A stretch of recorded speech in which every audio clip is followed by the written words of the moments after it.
as an example of good government. You keep the time. Saya sekali dengan sukacitanya menjemput Yang Berhormat Tony Phua untuk menyampaikan ucapan beliau. Silakan.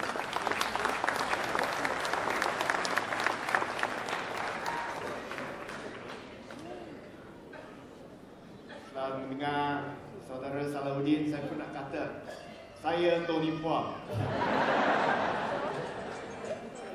Tan Sri Khalil Ibrahim, Tuan Datuk Sri Hadiah Wang, Saudara Kapal Singh, Barisan Pimpinan Pakatan Rakyat, ahli DAP, PAS dan PKL, tuan-tuan, puan-puan sekalian, selamat pagi dan salam sejahtera.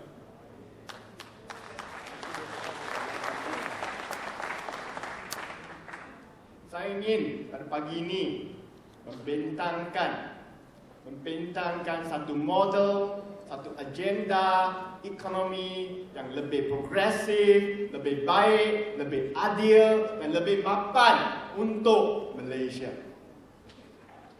Kita ingin menubuhkan satu ekonomi yang baru, yang tak sama daripada jajahan Barisan Nasional. Kita nampak hari ini ekonomi kita telah pun merosot. Bila kita dapat pulih pun masih belum tentu. Tapi kita nampak Barisan Nasional yang sebelum ni setiap tahun membazirkan wang rakyat, kini telah habis wang. Kini mereka ingin membentangkan berbagai jenis cukai untuk memberatkan lagi beban kepada rakyat. Mereka telah pun membentangkan satu undang-undang cukai yang baru, Undang-Undang Cukai Barangan dan Perkhidmatan ataupun dikenali sebagai GST. Kata mereka, oh tak banyak, hanya 4% saja. Tapi tahun depan boleh jadi 4%. Tahun lusa boleh jadi 5%. Kalau kerajaan Barisan Nasional terus membazirkan wang rakyat, terus adakan rasuah di negara kita, barangkali GST akan sampai tahap 15%, 17% atau 20%. Pada masa itu yang rugi adalah rakyat jelata. Kita tahu buat masa ini, sekarang hanya 15% daripada pekerja-pekerja di Malaysia yang membayar cukai. Hanya 15% saja. Yang 85% bukan mereka tak nak bayar cukai. Mereka tidak bayar cukai kerana mereka tidak berpendapatan yang mencukupi untuk membayar cukai. Tapi apabila cukai GST ini dikenalkan, tak kira anda seorang pesara, tak kira anda seorang penuntut, tak kira anda seorang orang kurang upaya, anda kena bayar cukai kepada kerajaan zalim Barisan Nasional. Menteri Kewangan kedua, Datuk Seri Ahmad Husni, ada berkata semasa dia membentangkan akta undang-undang yang baru ni. Beliau berkata sebenarnya bila akta ini telah pun diluluskan, cukai GST dilaksanakan, orang kurang berpendapatan, low income group akan jimat sebanyak RM14.50 setahun.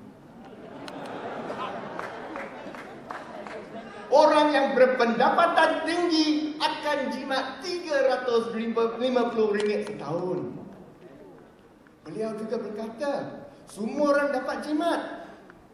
Pengeksport barangan di Malaysia dapat menjimat sebanyak 1 bilion, 1.4 bilion ringgit.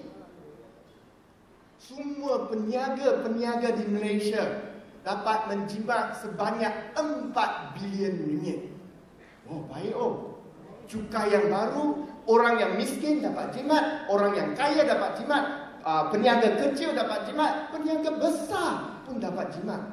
Tapi kerajaan kata dengan cukai yang baru, kutipan cukai yang akan dikutip oleh kerajaan akan meningkat. Macam mana ni? Kita ada satu Menteri Kewangan yang kata 1 campur 1 jadi negatif 2. Tak dapat kira. Inilah Kerajaan Barisan Nasional yang pada mulutnya beliau berkata kita nak mendahulukan rakyat. Rakyat didahulukan.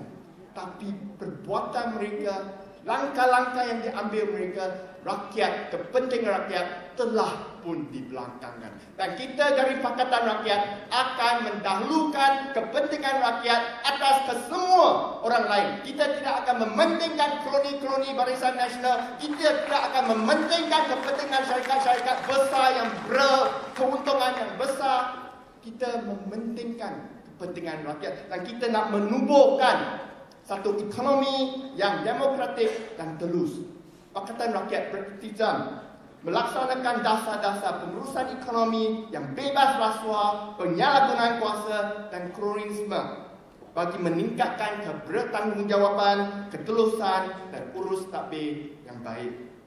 Kebejatan rasuah dan penyalahgunaan kuasa telah melenyapkan kekayaan dan mengekang pertumbuhan mapan serta menghakis daya saing negara. Pakatan Rakyat akan merompak sistem tender. Merompak sistem tender. Sistem tender supaya adil, telus, terbuka dan memberi nilai terbaik untuk wang rakyat. Kita menolak Kerajaan Barisan Nasional yang cakap tak serupa bikin. Perdana Menteri yang selaku Menteri Kewangan Datuk Seri Najib Abdul Razak menekan bahawa kerajaannya akan bersifat telus dan menghafalkan proses tender yang terbuka ataupun terhad untuk mengurangkan ketirisan dan rasuah. Tapi sampai hari ini kerajaan masih mengamalkan proses-proses seperti lama, rundingan secara terus. Pembinaan satu pusat konvensyen dan pameran yang terbesar di Malaysia telah pun diberikan secara rundingan terus kepada siapa lagi? Nazar. Diberikan oleh siapa? Menteri International, Kementerian Perdagangan Antarabangsa dan Industri. Kita tahu connection, perhubungan antara Nazar dengan MITI. Dulu dapat AP, tapi AP tahun 2015 tak ada lagi. So sekarang kita bagikan saja pembinaan pusat pameran yang terbesar di Malaysia pada syarikat tersebut. Bila kita tanya di Parlimen, tak nak jawab. Kenapa tidak ada tender terbuka? Tak nak jawab. Kenapa tidak ikut apa yang dikatakan oleh Perdana Menteri? Tak nak jawab. Barisan Nasional tidak akan bertukar dan kita perlu tukarkan kerajaan supaya wang rakyat dapat digunakan secara berhemah untuk kepentingan rakyat jelata. Dan kita rasa ada banyak cara lain untuk meningkatkan hasil pendapatan kerajaan. Bukan kata tak ada. Kita mementingkan dan kita nak menubuhkan satu ekonomi berkebangsaan tinggi. Apa maksud itu? Maksud itu adalah kita nak menubuhkan satu ekonomi di mana produktiviti rakyat Malaysia kian meningkat. Apabila produktiviti rakyat Malaysia meningkat, gaji rakyat meningkat. So walaupun kadar cukai tidak meningkat, cukai yang dikutip oleh kerajaan akan secara automatik meningkat. Itulah satu kerajaan yang baik, sebab bila kita berikan pendapatan yang lebih lumayan kepada rakyat, rakyat akan rela memberikan lebih sumbangan kepada kerajaan untuk membangun negeri kita. Kita tak nak satu kerajaan di mana wang Petronas telah pun dibazirkan tiap-tiap tahun. Sekarang keuntungan Petronas telah terjunam 50%, kerajaan tak ada duit, minta lagi daripada rakyat jelata. Ini adalah satu polisi yang kita bantah dan kita tak nak lagi di negara kita.